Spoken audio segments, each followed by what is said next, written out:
Welcome back. और हम बातचीत कर रहे हैं भारत के वित्त मंत्री श्री यशवंत सिन्हा जी से।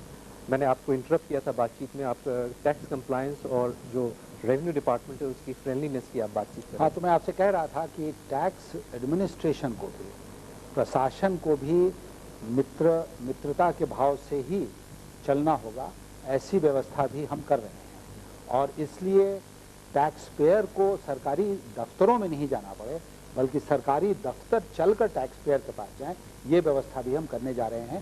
वैन्स लेकर लोग मोहल्ले मोहल्ले जाएंगे, वहाँ पर ये सरल जो फॉर्म है वो उसको उपलब्ध कराएंगे, लोग वहीं पर भर के उनको देंगे।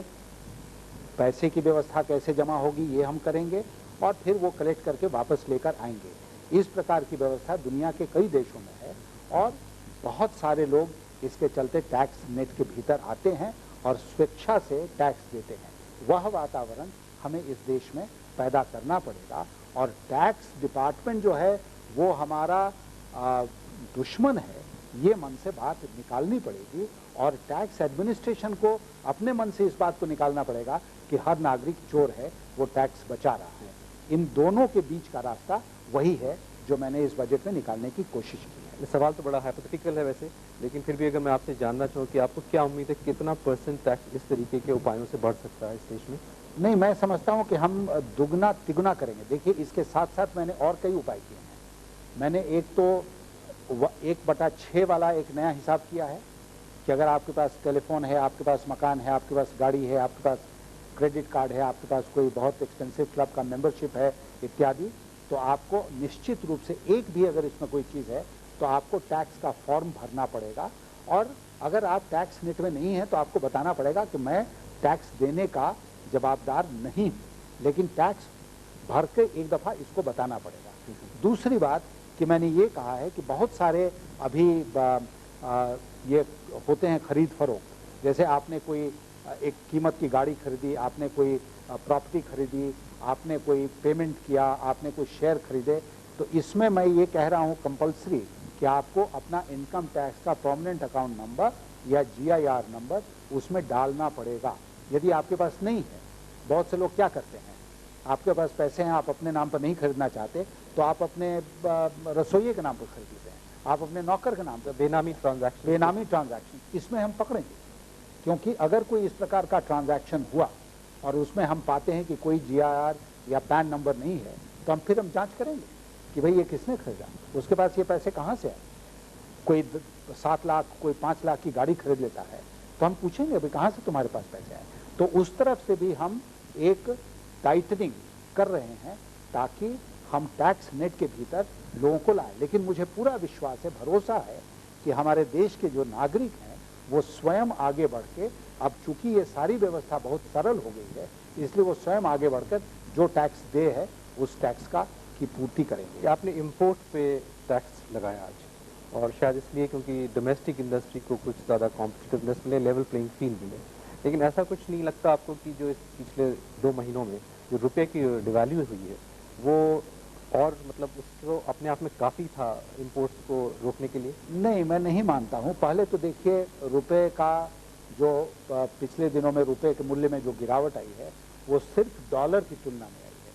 दूसरी जो विदेशी मुद्राएं हैं आवश्यक रूप से उनकी तुलना में नहीं आई है।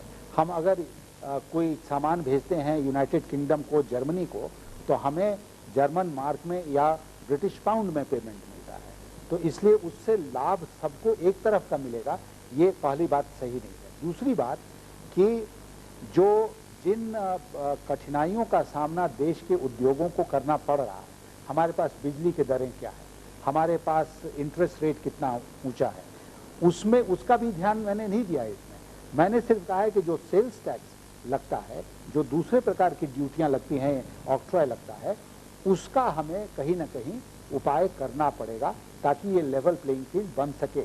और मैं बहुत विश्वास के साथ इस बात को कहना चाहता हूँ कि हमारी सरकार इस नीति में विश्वास नहीं करती है कि हम देश के उद्योगों को चौपट करके, उनको नेस्तनाबूद करके यहाँ पर विदेशी उद्योगों को लगाएं। ये हमारी नीति नहीं है। हमारी जो शक्ति है उस शक्ति को संचित करके हमको आगे बढ़ना है। तो इसलिए पहले जिन लोगों ने जो किया और उससे देश के उद्योगों का जो नुकसान हुआ है, हम उससे सहमत नहीं हैं और इसीलिए हमने कैलिब्रेशन की बात करी थी कि हम जो ग्लोबलाइजेशन कर रहे हैं उसमें आवश्यक है कि हम धीरे धीरे आगे बढ़ें, जैसे दुनिया के हर देश ने किया है। कोई देश अंधाधुंध नहीं दौड़ा है, किसी देश ने अपने उद्योगों को चौपट करके ग्लोबलाइजेशन नहीं किया है और उसी रास्ते पर हम देश को ले जाने का प्रयास कर रहे हैं। डोमेस्टिक इंडस्ट्री को इंटरनेशनल लेवल पे एक मान्यता मिल सके, इसके लिए आप ज़रूरी नहीं समझते क्योंकि मेड इन इंडिया ब्रांड या इस तरीके की इस्टेब्लिशमेंट हो और जो हम यहाँ से कंज्यूमर ड्यूरेबल्स या जो कमोडिटीज़ के नाम पे एक्सपोर्ट करते हैं वो बल्कि कंज्यूमर गुड्स के नाम पे हों, तो शायद हमारी इंडस्ट्री को और हमने बहुत तरक्की उस क्षेत्र में की है और हमारी चाय पहले खुला जाती थी, अब बहुत कुछ पैकेज की जा रहा है। लेदर पहले चमड़े के रूप में मात्र जाता था, अब प्रोडक्ट्स के रूप में जा रहा है। बहुत से क्षेत्रों में हमने वह तरक्की की है और भारतीय ब्रांड नेमों को अंतर्राष्ट्रीय ब्रांड नेम मान्यता मिलनी चाहिए। हम भी इस बात के भारी समर्थक हैं और मुझे लगता है कि देश के उद्योगों को इस बजट के माध्यम से हमने जो प्रोत्साहन दिया है उससे इसको करने में और आसानी होगी। मैंने कहा था अपने बजट के स्पीच में कि हम विश्व भर से प्रतिस्पर्धा करना चाहते हैं और हम प्रतिस्पर्धा करके जीतना चाहते हैं। हम कोई दरवाजे बंद करके और आपस में ही घुलना नहीं चाहते। हम चाहते हैं कि दुनिया में यहाँ आए, हम दुनिया में जाएं, लेकिन सब सारी बातें धीरे धीरे करके करनी होंगी। एक साथ करने से कभी कभी बहुत बड़े खतरे भी पैदा हो जाते हैं जिससे हमें बचना होगा। लेकिन आपका कहने का मतलब अब ये जिम्मेदारी ज़्यादा भारतीय उद्योग की है कि वो इसकी, मैं मानता हूं कि इस बजट में मैंने भारतीय उद्योग के लिए बहुत कुछ किया है और मैं ये अपेक्षा रखता हूं, यह आशा रखता हूं कि अब भारतीय उद्योग अपनी प्रतिक्रिया दिखाएगा और हम दोनों मिलकर देश की अर्थव्यवस्था को आगे ले जाने में कामयाब होंगे। एक जो डिसइन्वेस्टमेंट का आपने प्रोविजन किया अपने बजट में, वो खासा उसका अट्रैक्शन और काफ़ी चर्चा का विषय बना रही है कि आपने कहा कि जो PSUs हैं नॉन स्ट्रैटेजिक एरियाज, उसमें जो 26% जो है स्टेक्स होने चाहिए और वो ग्रेजुअली आप उसको नीचे लाएंगे। तो ये नॉन स्ट्रैटेजिक जो PSUs हैं इसको कैसे डिफाइन कैसे किया जाएगा? हम करेंगे ना, उसके लिए भी हम व्यवस्था करेंगे। बैठकर हम ये तय करेंगे कि हम स्ट्रेटेजिक किसको मानते हैं, नॉन स्ट्रेटेजिक किसको मानते हैं और किस गति से हम डिसइन्वेस्टमेंट करना चाहते हैं। ये एक पॉलिसी है जिसको कि पिछली सरकारों में किसी को हिम्मत नहीं हुई करने की और हमने ये साहस दिखाया है और नीति के रूप में इसको रखा है। अब ये चर्चा का विषय बनेगा और इस पर आगे हम अमल करेंगे। लेकिन आप समझते हैं इससे काफ़ी रिसोर्सेज मोबिलाइज हो सकते हैं? बहुत रिसोर्सेज मोबिलाइज होंगी और उसके साथ साथ देश की जनता का भी भला होगा, क्योंकि यह उद्योग सरकार के उद्योग नहीं है, ये देश की जनता के उद्योग हैं।